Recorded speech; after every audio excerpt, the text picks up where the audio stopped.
네, 어떻게 주님의 탄생의 조금은 많이 기억하시며 기뻐하시며 즐거운 시간들을 보내고 계십니까? 제가 멀리 돌아다니지 못하는 사정들이 많아서 그런지 잘 모르겠지만 참 시간이 지나면 지날수록 성탄절의 느낌이 조금씩은 사라져 가는 것 같습니다.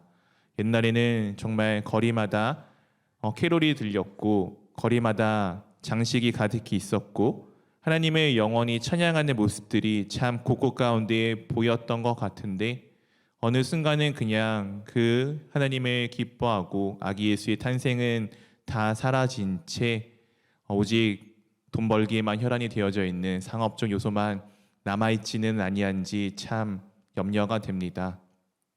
그리고 아까 말씀드렸던 것 같이 메리 크리스마스라는 인사 자체가 그리스도께서 우리 가운데 함께 하셨다는 복음을 담고 있는 인사법인데 이제 타국에서는 기독교 국가라고 불렸던 나라에서는 이게 종교적 색채가 너무 강하다고 하여서 그냥 해피 할리데이와 같이 즐거운 명절 정도로 바뀌어가고 있는 것이 또한 요즘 시대의 모습인 것 같습니다.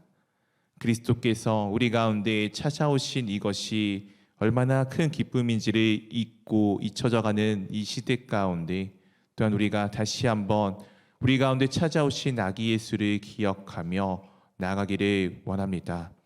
오늘 누가복음 2장 1절에 예수 그리스도께 탄생하시던 시대의 배경을 이렇게 우리 가운데 말씀하여 주고 있습니다. 우리 한번 같이 읽어보도록 하겠습니다. 그때 가이사 아우구스토가 영을 내려 천하로 다 호적하라 하였으니 가이사는 카이사르입니다. 로마의 황제입니다. 로마의 황제 아우구스토가 지금 영을 내립니다. 온 천하에 명령을 내립니다. 다 호적하라라고 명령을 내립니다. 그러자 이 세상에 있는 모든 사람들이 다 이렇게 하게 됩니다. 3절 말씀입니다. 모든 사람이 호적하러 각각 고향으로 돌아가매. 이 세상의 왕이 명령 하나를 하자 이 세상에 있는 모든 사람들이 그 명령을 따라 다 움직이고 있습니다. 참으로 얼마나 커다란 권력이고 얼마나 커다란 능력입니까? 이 시절 때 이 세상의 왕이 이렇게 말 한마디에 이 세상의 모든 것이 요동하고 천지가 움직이던 이때에 한 사람이 그의 명령을 따라 이와 같은 일을 하게 됩니다. 누가복음 4절 5절 말씀입니다. 요셉도 다윗의 집 족속이므로 갈릴리 나사렛 동네에서 유대를 향하여 베들레헴이라 하는 다윗의 동네로 5절 같이 읽어보도록 하겠습니다. 그 약혼한 마리아와 함께 호적하러 올라가니 마리아가 이미 잉태하였더라. 요셉도 다윗 집 족속입니다. 다윗 집 족속임이라는 것은 왕가의 후손임을 의미하고 있습니다. 이스라엘에서 가장 위대했던 왕가의 후손도 지금 세상의 왕의 명령에 따라서 먼 나사렛에서부터 저 남쪽 끝에 있는 베들레헴까지 우리로 따지면은 저 북한 땅에서부터 저 남쪽 땅까지 내려가고 있는 이 모습을 보여주고 있습니다. 그리고 그의 모습이 평안하게 갈 수 있는 상황이 아니었음을 마리아와 함께하는 그 모습을 통해서 우리 가운데 보여주고 있습니다. 그 약혼한 마리아가 함께 호적하러 가는데 이미 마리아가 무엇을 하였다라고요? 임신을 하였습니다. 지금 이 시대에도 교통이 이렇게 발달한 시대에도 임산부가 먼 길을 여행 간다는 것 결단코 쉽지 않습니다. 그렇게 우리도 알고 있다시피 임산부들은 적정할 때 외에는 잘 움직이지 않는 것 알고 계시죠? 근데 이 임산부가 지금 자신의 목숨을 내어놓고 이 험난한 먼 길을 지금 왕의 명령, 로마의 황제의 명령 하나로 지금 그 험난한 길을 가고 있습니다. 그때 그곳 가운데 도착하여 베들레헴 도착하여 이와 같은 일이 발생하게 됩니다. 6절, 7절, 2절의 말씀 같이 읽어보도록 하겠습니다. 거기 있을 그때에 해산한 날이 차서 첫 아들을 낳아 강보에 싸서 그 위에 뉘었으니 이는 여관에 있을 곳이 없음이러라. 거기 베들레헴에 이르렀을 그때가 해산할 날이 다 되었던 것으로 오늘 말씀하여 주고 있습니다. 베들레헴에 도착하니 이제 출산할 때가 되었는데 그때 그곳에서 출산을 하여서 내 아들을 낳게 되었습니다. 오늘 첫 아들이라고 분명히 성경 말씀 가운데 말씀하여 주고 있습니다. 같은 사람들은 여러 가지 방식으로 예수님의 탄생에 대해서 이야기를 하지만 분명히 성경 말씀 가운데서는 그는 첫 아들임을 분명히 우리 가운데 선포하여 주고 있습니다. 당시에 이스라엘 아기들이 그리하였던 것처럼 강보에 쌓여져 있었는데 이 특이하게도 예수 그리스도께서 태어나시고서 누워진 곳은 일반 아이들과 같은 곳이 아니라 바로 구유에 누이게 되었습니다. 왜냐하면은 이곳 가운데 머물 수 있는 여관이 없었기 때문이다라고 오늘 말씀하여 주고 있습니다. 구유는 어디에 있습니까? 동물들이 사는 우리간, 마구간에 있을 수밖에 없습니다. 물론 우리가 생각할 때 마구간 하면은 우리는 보통 외양간이라고 해서 집 안치에 있는 것이 아니라 집 바깥에 있었던 것이 우리의 문화입니다. 하지만 당시에 이스라엘에서 많은 집들은 이 우리간이 집 밖에 있지 않고 집 안에 함께 있었습니다.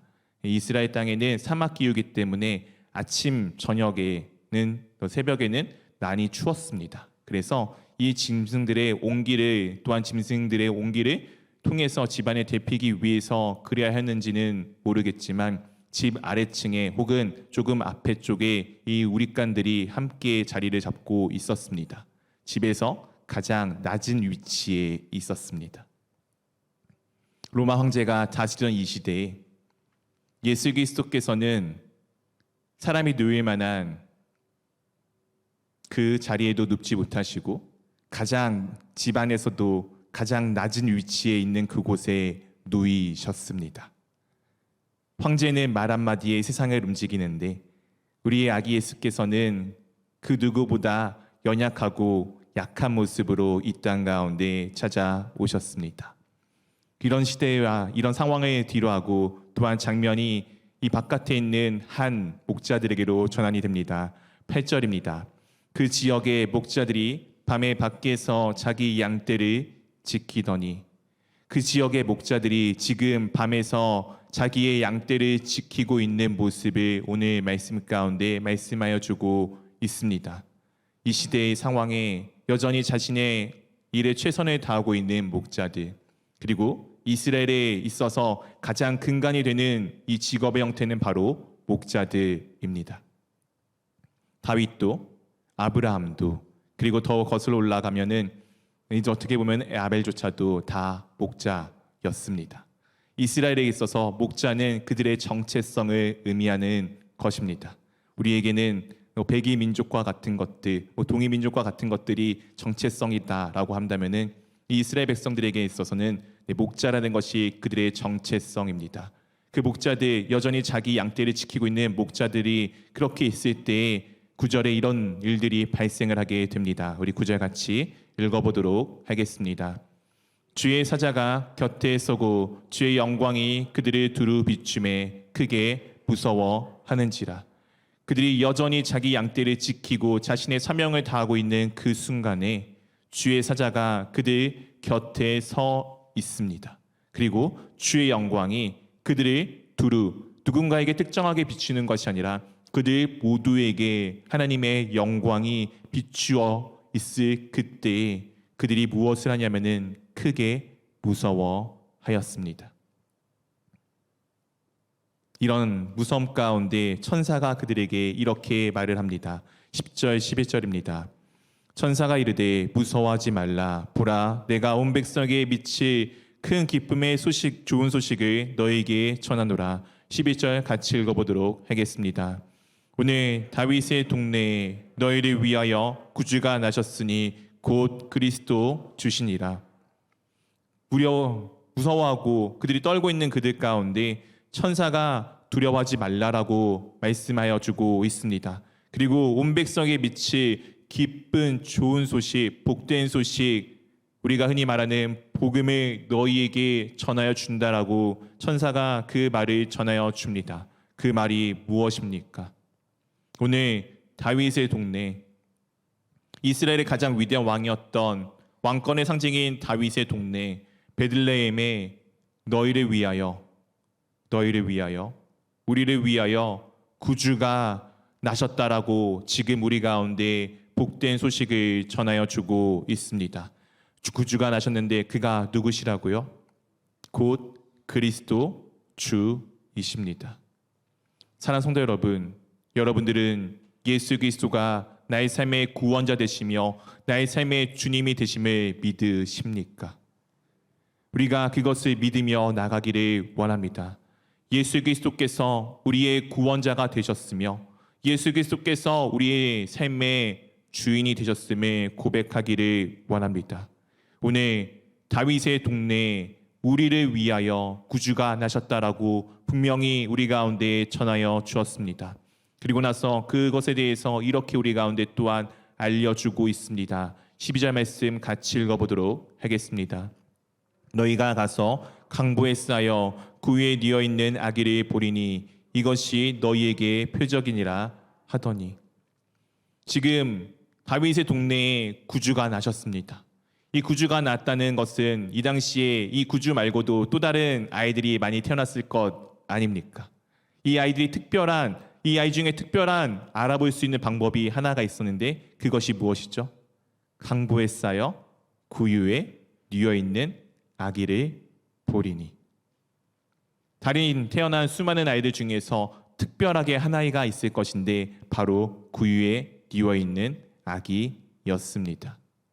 어떻게 보면은 가장 낮고 가장 볼품없는 모습이 그곳 가운데 있었던 것으로 보일지 모르겠지만, 놀랍게도 하나님께서는 그것을 통하여서 하나님이 이 아이가, 지금 태어난 이 아이가 바로 우리의 구원자이시며 우리의 주님이 되시는 표임을 분명하게 보여주고 계십니다.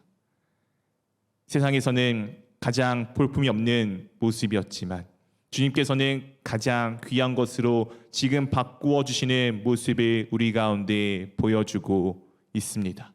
그때 갑자기 이와 같은 모습이 나타나게 됩니다. 13절, 14절 두 절의 말씀 같이 한번 읽어보도록 하겠습니다. 호련히 수많은 천군이 그 천사들과 함께 하나님을 찬송하여 이르되, 지극히 높은 곳에서는 하나님께 영광이요 땅에서는 하나님이 기뻐하신 사람들 중에 평화로다 하니라. 이것이 표적이야 라고 알려준 이후에 갑자기 수많은 천군들이, 하늘의 군사들이 나타나게 됩니다. 그리고 그들과 하나님의 천사들이 함께 무엇을 하냐면은 하나님을 찬송하고 있습니다. 아무도 주목하지 않았던 예수 그리스도의 탄생, 이 세상에 그 누구도 주목하지 않았던 예수 그리스도의 탄생을 놀랍게도 하늘에서는 이미 기뻐하고 찬양하고 있습니다. 세상은 여전히 로마 황제의 명령에 움직이는 것처럼 보이지만 이미 하나님의 나라는 이미 예수 그리스도의 탄생으로 인하여서 그분을 기뻐 찬양하고 있습니다. 그 찬양이 무엇입니까? 지극히 높은 곳에서는 하나님께 영광이요, 이 세상에 있는 가장 높은 곳에 계신 하나님께 이미 모든 영광을 다 드리는 모습을 우리 가운데 보여주고 있습니다. 또한 우리가 살아가는 이 땅에는 무엇이 주어졌습니까? 바로 하나님이 기뻐하시는 사람들 중에 주어지는 평화입니다. 당시 로마로 인하여서 평화가 이루어진다라고 믿었고 그것을 계속하여서 전하였습니다. 팍스 로마나, 로마를 통해서 평화가 이루어진다라고 하였던 그 평화가 진정한 평화가 아니고 예수 그리스도께서 우리 가운데 찾아오셔 우리 가운데 구주가 되어주시고 우리의 주님이 되어주신 것, 그것이 우리 가운데 진정한 평화임을 분명히 말씀하여 주고 있습니다. 사랑하는 성도 여러분, 우리는 그런 사람들입니다. 세상이 무엇이라 이야기하든, 세상이 우리 가운데 어떻게 우리를 조정하든 관계없이 우리는 하나님께 영광을 올려드리는 사람들이며, 또한 이 세상의 삶이 어떠하든 관계없이 하나님께서 기뻐하시는 자가 되었기에 우리는 주님의 평화 가운데 살아가는 사람들입니다. 이 땅에 줄 수 없는 평화가 이미 우리 가운데 있습니다. 그렇게 천군과 천사들이 찬양을 한 이후에 이렇게 되어지고 목자들은 또한 이렇게 행동을 하게 됩니다. 15절입니다. 천사들이 떠나 하늘로 올라가니 목자가 서로 말하되 이제 베들레헴으로 가서 주께서 우리에게 알리신 바 이루어진 일을 보자 하고. 무엇을 하였죠? 목자들이 무엇을 하였습니까? 자신들에게 알려진 바가 이루어졌는지를 보기 위해 나아갑니다. 말씀하신 것 그냥 듣고 아 그렇구나가 끝이 아니라 그것이 이루어졌는지를 보기 위해 나아가고 있습니다. 사랑하는 성도 여러분, 우리가 그렇게 되기를 원합니다. 하나님께서 말씀하셨네? 끝이 아니고 그 말씀하신 것이 어떻게 이루어지는지를 내가 직접 보기를 원합니다. 16절 17절에 또한 이렇게 말씀하여 주고 있습니다. 빨리 가서 마리아와 요셉과 그 위에 누이인 아기를 찾아서 17절 같이 읽어보도록 하겠습니다.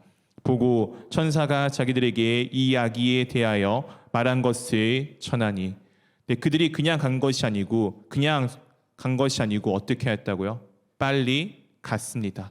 하나님의 말씀이 이루어졌는지를 보기 위해서 그들이 서둘러 갔던 모습을 오늘 말씀하여 주고 있습니다. 그들이 가서 요셉과 그리고 그들에게 알려줬던 그 표적인 그 위에 누인 아기를 찾게 됩니다. 어딘지 몰랐을 거잖아요. 아마 베들레헴 온 동네를 다 뒤졌을지도 모르겠습니다. 이 베들레헴 온 동네를 다 뒤지다 보니 베들레헴이 큰 도시가 아니기 때문에 큰 성읍이 아니기 때문에 아마 온 동네에 소문이 났을지도 모르겠습니다. 그렇게 그들은 기어이 그 위에 누인 아기를 찾아내게 됩니다. 그리고 천사가 자기들에게 이 아기에 대해서 말한 것을 전하여 주는 또한 하나님의 말씀을 전하여 주는 전달자가 그들이 되게 됩니다. 그리고 그 이야기를 들은 자들이 이와 같은 반응을 보이게 됩니다. 18절 19절 말씀입니다. 듣는 자가 다 목자들이 그들에게 말한 것을 놀랍게 여기되 19절 같이 읽어보도록 하겠습니다. 마리아는 이 모든 말을 마음에 새기어 생각하니라. 네, 듣는 자들, 목자들이 전하는 말을 듣는 사람들은 그냥 그것들을 놀라워하였습니다. 와, 그런 일이 있어? 그래서 끝이 났습니다.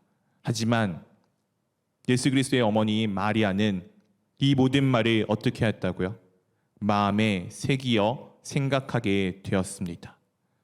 사랑하는 성도 여러분, 우리가 놀라운 소식을 들을 때 하나님의 놀라우신 일을 하심을 들었을 때 그냥 놀라워하는 것에서 그치지 않기를 원합니다. 예수 그리스도의 그 놀라우신 일을 우리가 마음에 새기어 그것을 생각하며 기억하며 살아가기를 원합니다. 그렇게 우리 삶 가운데 예수 그리스도의 흔적이 하나씩 쌓여져 나가기를 원합니다. 그냥 놀라워하는 것은 그 순간의 기쁨으로 끝이 납니다. 하지만 내 마음 가운데 그 예수 그리스도의 놀라운 일하심이 새겨져 있다는 것은 하나님의 기뻐하시는 자가 되어 주 하나님의 평화 가운데 들어가게 됨을 의미하고 있습니다. 그냥 오늘 하루의 기쁨으로 끝을 내실 것입니까? 아니면은 내 삶 가운데 영원한 행복으로 바뀌어 들어가고 싶으십니까? 우리가 원하기는 행복 가운데 들어가기를 원합니다. 또한 계속해서 이 모든 것을 놓고 이렇게 20절 가운데 우리 가운데 말씀하여 주고 있습니다. 우리 한번 같이 읽어보도록 하겠습니다. 목자들은 자기들에게 이르던 바와 같이 듣고 본 그 모든 것으로 인하여 하나님께 영광을 돌리고 찬송하며 돌아가니라. 네, 목자들은 자기들에게 이르던 바와 같이 된 것을 듣고 그리고 무엇하였습니까? 보았습니다. 우리도 듣고 보기를 원합니다. 하나님께서 나에게 하신 말씀을 듣고 그리고 그것이 이루어짐을 보기를 원합니다. 그러면 우리가 할 수 있는 것은 딱 하나입니다. 모든 영광을 하나님께 올려드리고 찬송하는 삶, 하나님의 기뻐하는 삶을 살아가게 됩니다. 우리가 이 세상에 살아가면서 우리가 예수 그리스도께서 우리 가운데 찾아오신 것을 다시금 보기를 원합니다. 분명히 이 시대는 로마의 황제가 세상을 지배하던 시대입니다. 그가 승리하였을 때, 로마의 황제가 승리했을 때 로마의 개선장군들이 승리했을 때 그들은 팡파를 울리며 열심히 함께 합창을 하며 그들을 높여 주는 것이 당시의 관례였습니다.